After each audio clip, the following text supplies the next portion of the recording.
The topic that was selected for me today, was selected by Sumakshi actually, she suggested it, was how can we be cheerful and even-minded in all situations.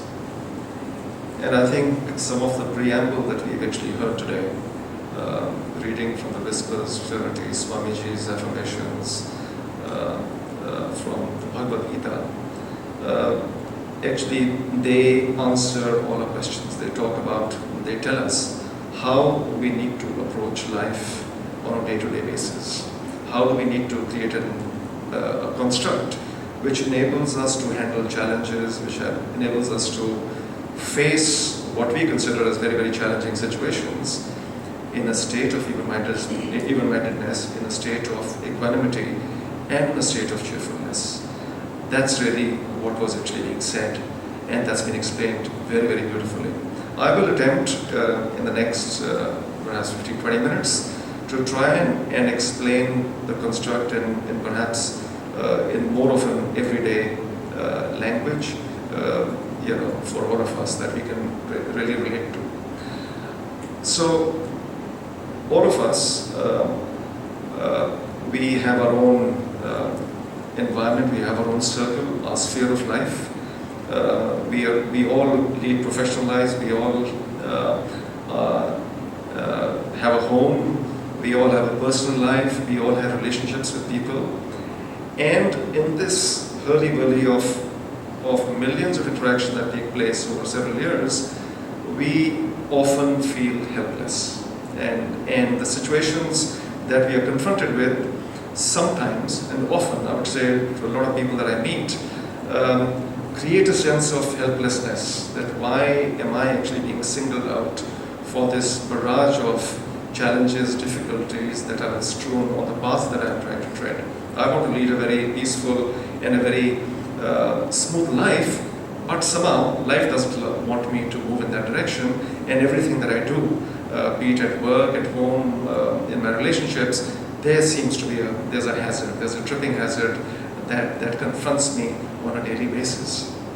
And I somehow feel very, very almost victimized. So let's look at situations that happen in daily life to us, At the workplace, I could actually have a very demanding boss, who tells me, Daljit, your performance is, you're not pulling up, your performance is not very good, and we expect you to do this, There are certain targets that you've got, and you need to achieve these targets.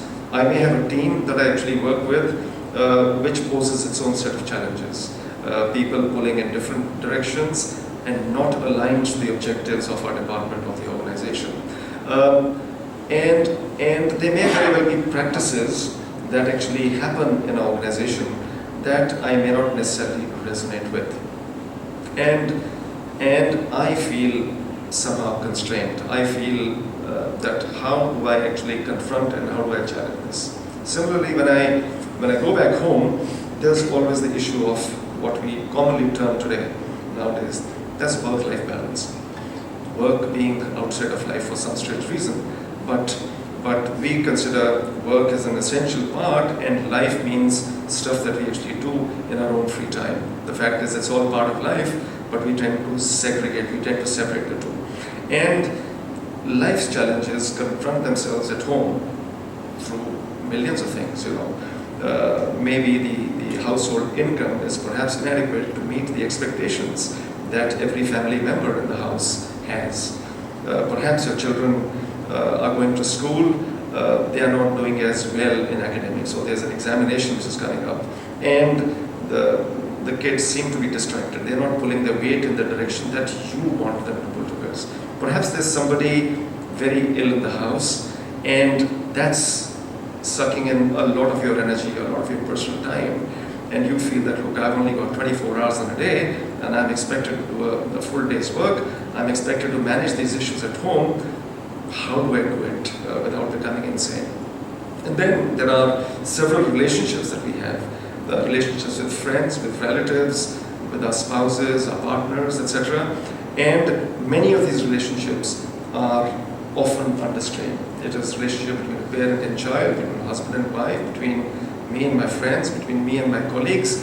And they seem to be pulling in different directions because I have a certain view of life, I have a certain view on how people ought to behave and act, but things around me don't work according to the prescription or according to the formula that I have in mind. And this raises what we call as situations. This seems to raise what we also term as conflicts that we need to interact with and resolve on a day-to-day basis. Now, when these things sort of happen around us, what are the typical thoughts that actually go through our mind? If you were to analyze, there are myriad of emotions that actually that hit us all the time, and they can range from shock. They can be that of surprise. They can be that of jealousy. They can be that of hatred. There are emotions of resentment, emotions of helplessness, emotions of concern, of frustration, of a sense of helplessness, emotions that this life is not in my control. And there's an overriding desire in all of us, in us, that why can I not control the events that are actually happening around me? And the second sentiment which often hits us is, why me? Why am I being treated unfairly? Is there a God around? If God is around, why have I been burdened with all these problems, and why have I been singled out? For some strange reason, the thinking that goes through me is that I have been singled out for this special treatment by life. That I am the only person who's actually confronting these challenges, these so-called difficult situations, whereas the people around me are perhaps having a great time. That's what I think. I'm not necessarily aware that this is a dilemma, this is an issue that confronts almost every single human being. Everybody is subjected to their own set of challenges, their own set of situations, which confront them on a day-to-day basis, and which perhaps equally creates a lot of disturbance for them. And what do I see these sort of the thoughts that actually go through my mind at that point in time when I'm confronting these different situations? I think of these situations as being obstructive. I feel that these are obstacles which have been actually put on the path to prevent me from moving forward. That if only these obstructions weren't there, if only the situation was not there, if only life was not as unfair to me as it seems to be, I'd be able to move forward much faster. I would be able to move forward with a lot of sense of peace, and I would accomplish a lot in this life. And my thoughts keep going, how I wish that the situation were different. How I wish that this person's behavior was different. How I wish that my boss was different. How I wish that this team was different. How I wish my partner was different. How I wish my children were more responsible. And we go through this process of wishing, and we go on, and our thoughts are perpetually going through a stage of turmoil and continue to reinforce the negativism that accompanies all this. And therefore, what is our response? So there is this particular situation, we are facing these challenges, these thoughts go through our mind, and therefore what do? Well, a lot of us, we go and crib, and we complain, and we often don't want to accept the situation that is actually confronting us. We keep on debating the question, we keep asking the question, why is this happening? Why did this accident need to happen? Why did somebody need to fall ill? Why is my child like this? Why couldn't the child be more responsible? Why couldn't this person have led a better life or healthier life so that this person did not fall sick? Why is my boss so biased towards other people in the organization and is especially biased in favor of other people in the organization and doesn't look at me with favor? Okay, and so this creates a lot of emotional disturbance. This also creates a lot of physical disturbance and discomfort. And what is the manifestation of all this discomfort and this thing? It is actually pain. We feel emotionally disturbed, we feel physically dissipated of our energy, and there is a lot of pain in our system. It's all emanating from pain. And the nature of pain is to generate negative energy. So we approach the challenges, the issues around us with a fair degree of negativism because we don't accept them. We think that they are unfair and this is something that's happening to me. Now I need to either deal with it or run away from it. And all of us often feel that we actually want to run away from this world, go off on a holiday, and often we do. We take 4 or 5 days off and go to some place trying to forget the reality of the situation.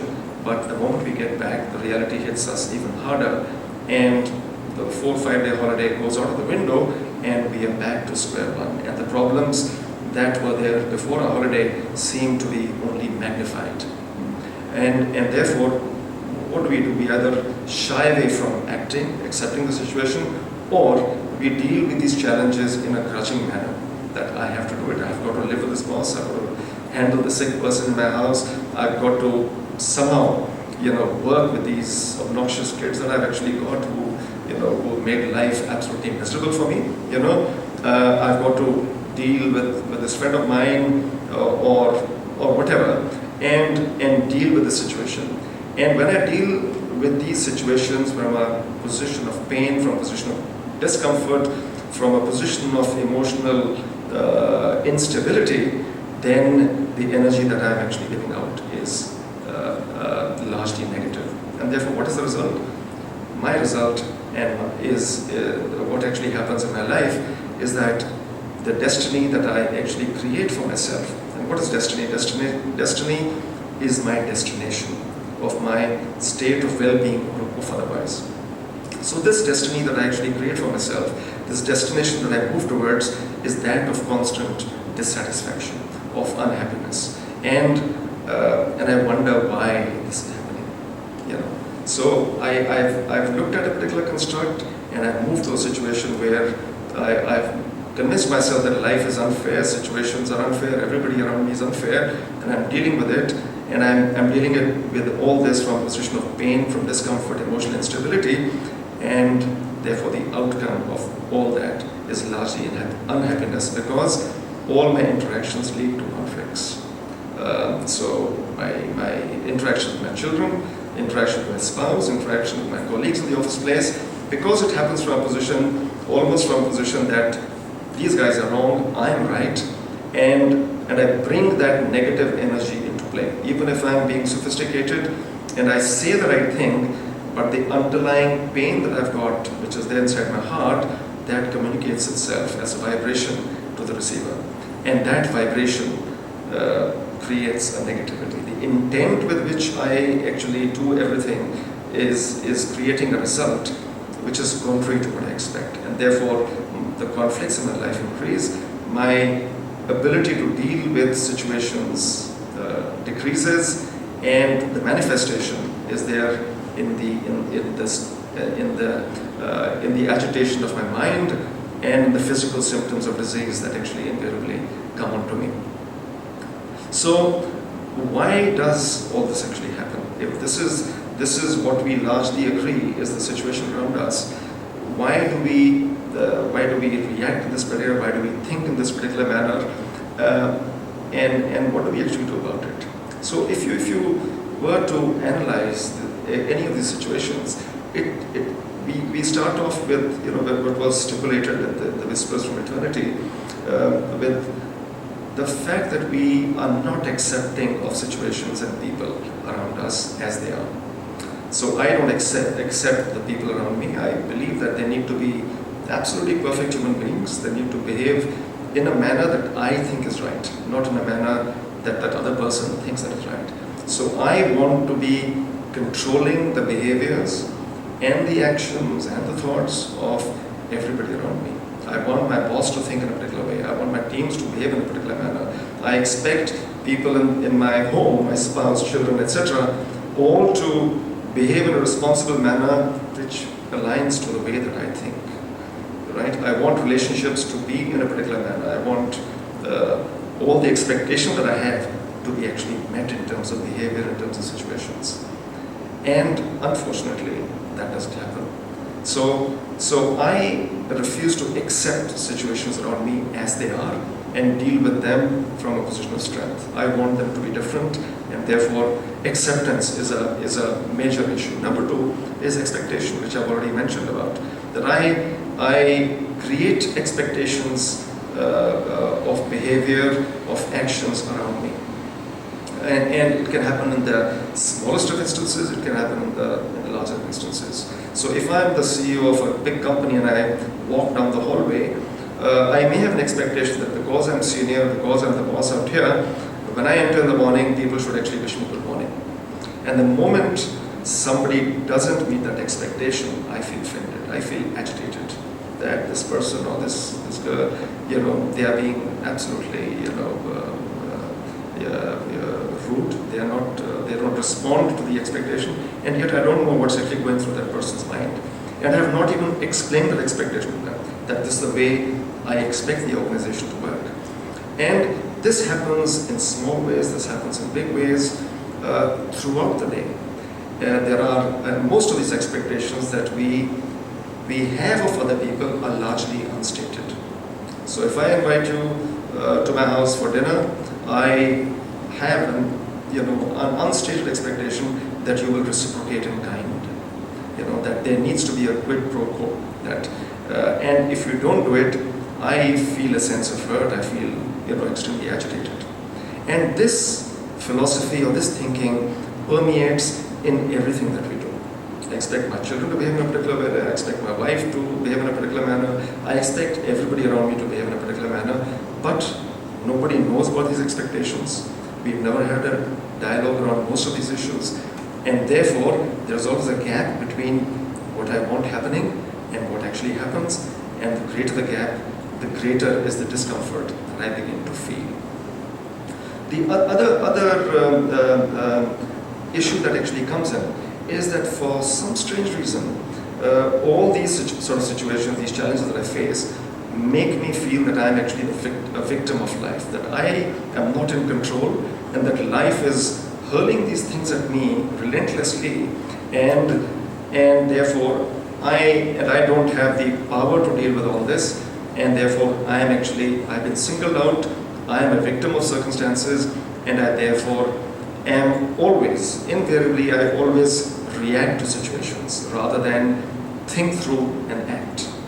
And when I react from a position of pain.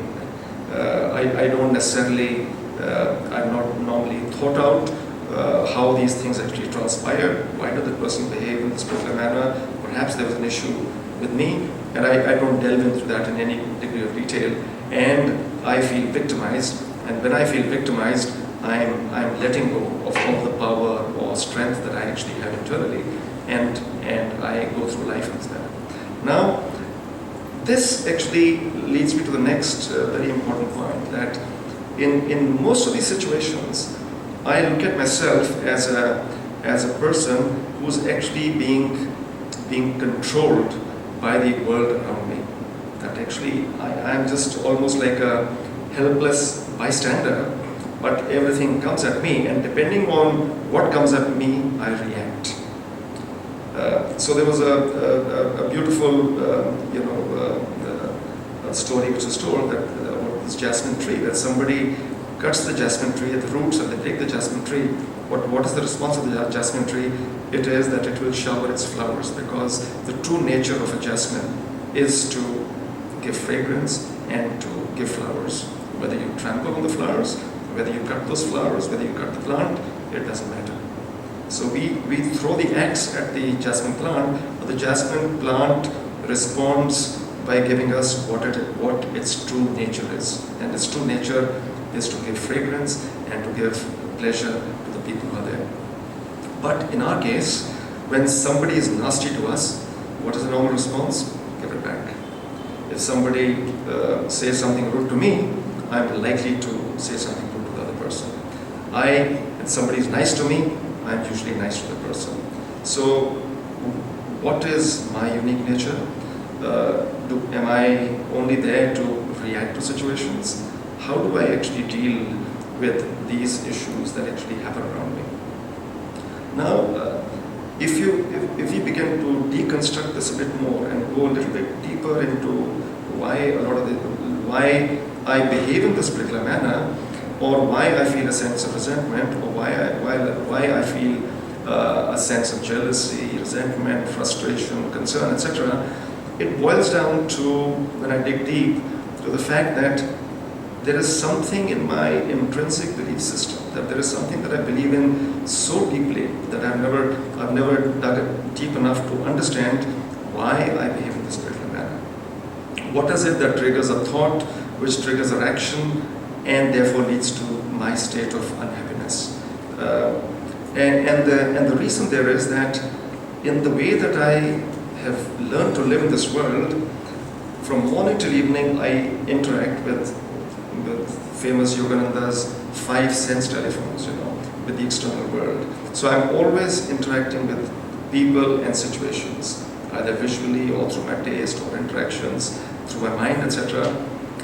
And this happens from the moment that I get up to the time that I go to sleep. Most of us, I'm talking about, I'm not talking about everybody, but generally this is what happens to people. There is a dialogue that takes place with other people. We are constantly in this dialogue. But there is no dialogue, or very little or negligible dialogue, that actually takes place internally with our own selves. We don't know what is actually our operating system, what is our core belief, why is that core belief there? Because that core belief leads to the thoughts that I get. Your core beliefs lead to the thoughts that you get. And unless we go into that core belief, we are not going to be able to understand our actions and our behaviors, and often there is our core beliefs are not necessarily embedded in absolute truth. And because they're not embedded in absolute truth, because their anchorage is in something which is faulty, the outcome of that faulty belief is going to be a state of agitation, a state of unhappiness, and therefore our inability to deal with life and its challenges as we sort of go through life. So if you look at some of the belief systems that we have, and I just want to give you an example without going into too much detail. It could be a belief system at the workplace. Maybe my belief system is that my self-worth is determined by the praise that the boss showers on me. All of us, but many of us who work in the corporate world, our life is determined by what the boss thinks of me, basically. Now that's when you examine that looks pretty flaky actually. Because the day the boss decides and thinks that Daljit is a great guy and tells me so, I feel great, I feel elated. The next day he sees that I have not done something well and he reprimands me, my state of happiness goes there. So who's really controlling my emotions? Am I in control or is my boss in control? Can I look at the belief system and can I live with that belief system? Because as long as that is my belief system, I am always going to be at the beck and call or the mercy of this person, my boss. Or I think that most of us go through life thinking that stress is very natural. Stress though hona hi hai. Why? Because life is like that. Pace of life has gone up, and therefore we are bound to be stressful.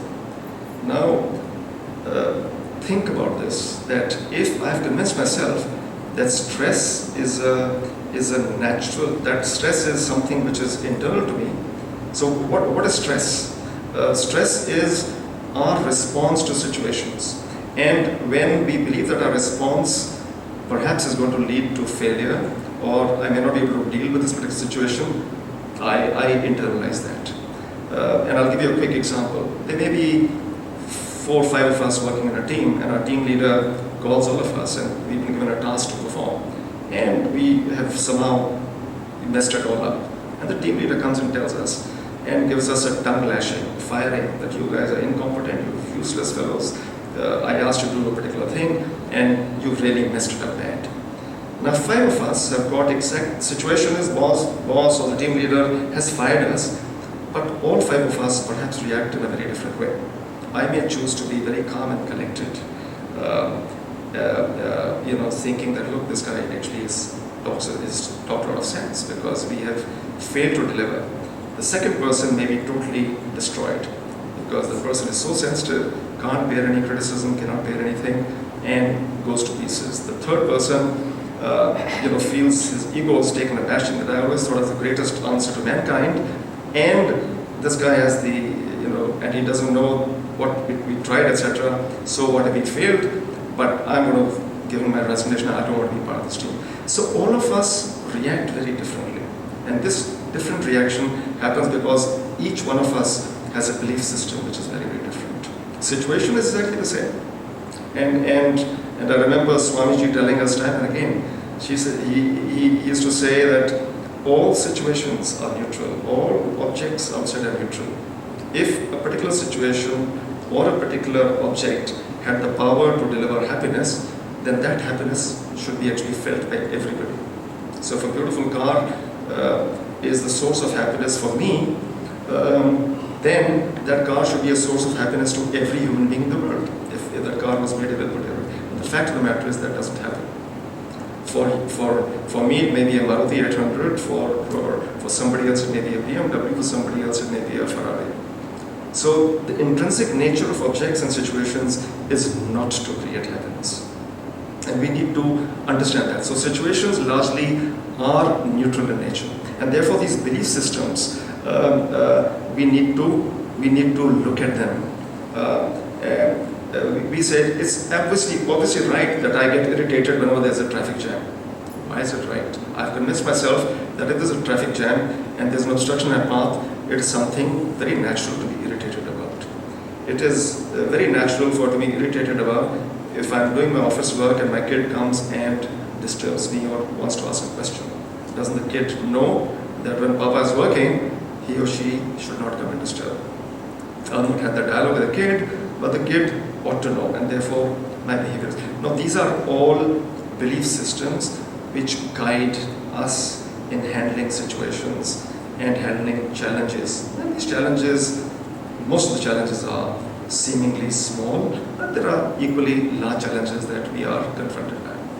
So by reiterating these belief systems, on irritation, on stress, on the fact that my self-worth is determined by my boss, when I live with these belief systems day in, day out, I'm only strengthening them. I'm creating what we call as habit patterns. And I don't even know that these habit patterns actually exist inside me. And therefore, when I face situations which are somewhat challenging, these belief systems come and cause me to think in a emotionally unstable manner, and say that, look, I actually don't have the power to manage these things and take the next step forward. And therefore, I go through life, in a manner where I cannot be even-minded. I cannot be cheerful in all circumstances that we see. We have a living example. We are all very fortunate. We had the opportunity to spend a lot of time with Swamiji, and he was a person. We see the picture of his. We see any of his pictures. He's always radiant. He's like the sun, always, giving out positive energy. Yet he was frail. He was on a lot of medications. He needed help to go from one place to the other. But do we find him complaining? Do we say that? Did he ever shirk away from anything? It was always wanting to give, wanting to do stuff which was, in our opinion, very challenging, very, very difficult. But he always handled it with a lot of sense of cheerfulness and equanimity. How do we actually bring this into our life? So, having stipulated what sort of challenges we face and what would be the reasons for it, the next step is, what do we do about it in our everyday? How do we make ourselves capable of moving forward in a manner that is pretty balanced, that we don't get rattled by situations, by issues, because we have an internal courage, we have internal strength, that we know that we can deal with anything that is actually thrown at our way. So the first thing that we need to look at is about heightening our own self-awareness. So when we sit and meditate, when we all come here, meditate at home, what really is the process of meditation?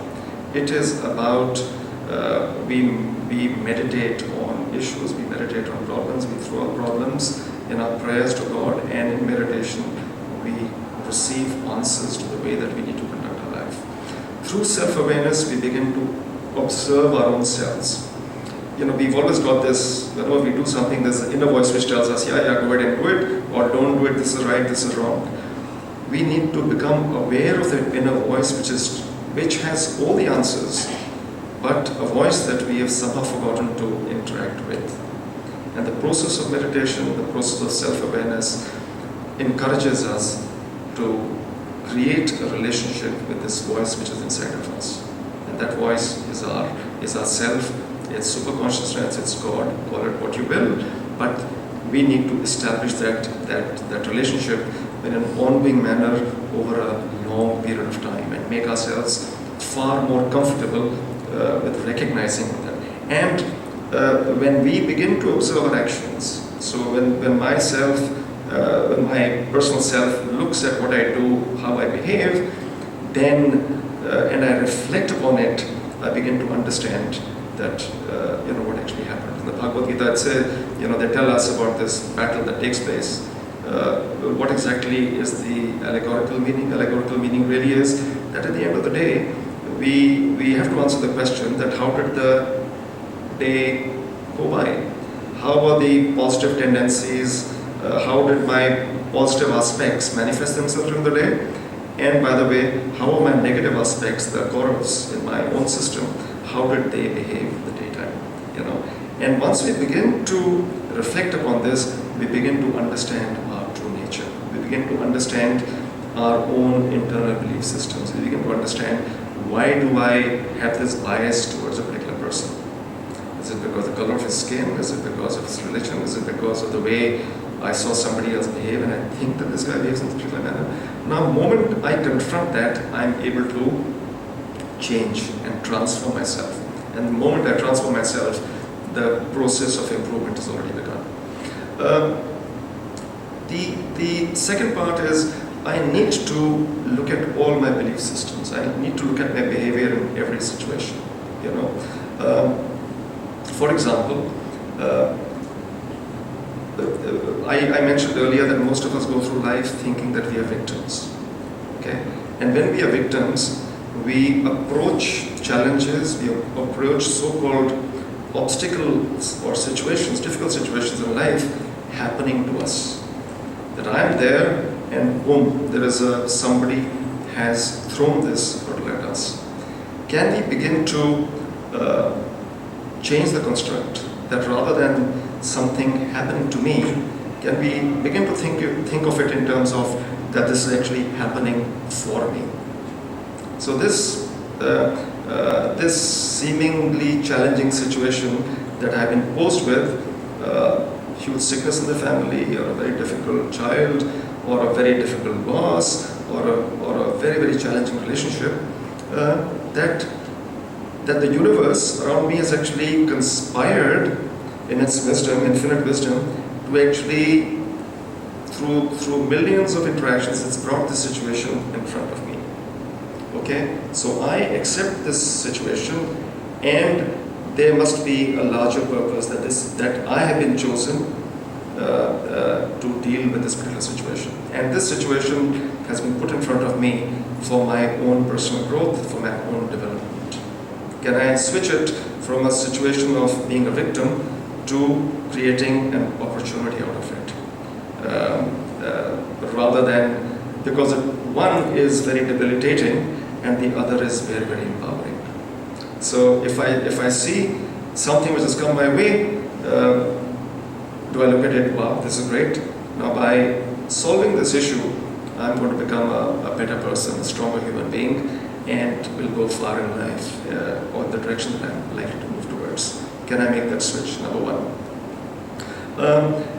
Is the hurdle that I see on the path that I'm treading, moving forward, do I see this as an obstacle? Or do I begin to, or shall I simply reorient my thinking and say that this is the path? The path of life has its potholes, has its boulders on the way, has its speed breakers on the way, and the issue is that it's like a hurdle race, like an obstacle race. And each obstacle has been provided to strengthen me and not to obstruct me from moving in the direction that I need to. I need to I need to make that switch in the way that I think about challenges and issues. Am I subject to, third is, am I subject to the vagaries of situations? You know, in the sense that do I allow situations to control me, or do I have the ability to influence, to do something in a positive manner, to respond to these situations in a manner that helps the resolution of these issues? You know, often my intrinsic desire has been that I wish the situation wasn't there. Instead of wishing the situation weren't there, accept the situation. That here is the situation, now how do I deal with it? How do I create a solution, and how do I move forward, and so that I'm actually working you know, always in the present. I'm not going to be looking at a fact which is that this is something which is something that I should not be you know, dealing with in a proper manner. So I need to look at my own self internally as a person who should have the ability to deal with situations, rather than wasting my time and energy on thinking, why the hell is the situation the way it is? I wish it weren't there. So we go through a large part of our life either regretting as to why we are in this particular situation. We refuse to take ownership of the fact that I am responsible for my own life, and that where I am in life is where I actually deserve to be. So if I'm unhappy, it is because of me. If I'm happy, again, because I have worked in a particular manner which is leading to me to behave to be in a state which is peaceful and this thing, because the path that I've tread so long is the path that I want to be treading in this particular manner. Now, once we refuse to take that ownership, we are always blaming, we are regretting what happened in the past. If only I had done this, if only somebody had done this, I would have been very, very different today. So we need to switch that in the way that we move forward. The other thing is that are decisional solutions best done in a state of agitation? Often we deal with situation from a position of agitation. We are emotionally disturbed when facing challenges. We are cursing our fate because that challenge has been thrown at us, and therefore we bring in a lot of negative energy to it. Our thoughts are in turmoil, and we can't solve that. We can't begin to solve that problem. We don't come up with solutions which are. However, if we were in a state of calmness, things would be very dramatically different. You look at a pool of water which is absolutely calm, you throw a small pebble, the ripples go right across. And the ripple is like a thought, like an intent which we throw into the universe. And if that intent is a pure intent, it goes to the far-reaching parts of the universe. However, when our mind is turbulent, like the surface of water in the ocean, we can chuck in the Empire State Building, or a huge ship will go in, and we will not see a ripple actually happening there. And that's what happens when a mind is agitated. So when we are in a state of calmness, we are best equipped to deal with so-called challenging situations. We are best equipped to cross the hurdles in the best manner possible without in any way disturbing our equanimity. Next is, can we also move from a position of expectation? Can we jump to this word called expectation? You know, the so-called unstated expectation that I talked about. And it doesn't in any ways prevent the expectation that happens in a work situation, which is contractual in nature. I'm not talking about that. I'm talking about the expectations which cause, unstated expectations which cause issues. Can we move from a position of creating expectations to acceptance? Let's accept people, let's accept situations as they are. Let us try and equip ourselves to deal with this in a manner which is. Can I begin to, instead of living in the past, regretting the past, and being fearful of the future? Because when situations are there, I fear that I may lose my job. This may happen to me. I may not get a promotion. I may not. Somebody will probably die if we don't look after them properly, etc., etc. It's all kite flying in the mind. Instead of being either in the past or in the future, where we tend to be for about I understand about 80-90% of the time, can we switch that? Can we be present in the moment and deal with the moment? We can do nothing about the past. We can learn from the past and use it to move forward. But often we keep talking about the past, or we keep worrying about what the future brings to us. It doesn't mean that we don't plan. Time for planning, plan, but we need to work in the moment, and we need to deal with in the moment, because everything that we do now, here and now, is what will lead to results. So if there's a challenging situation, can I, in a state of calmness, begin to deal with it and do what I believe is the right thing to do? Can my intent be right?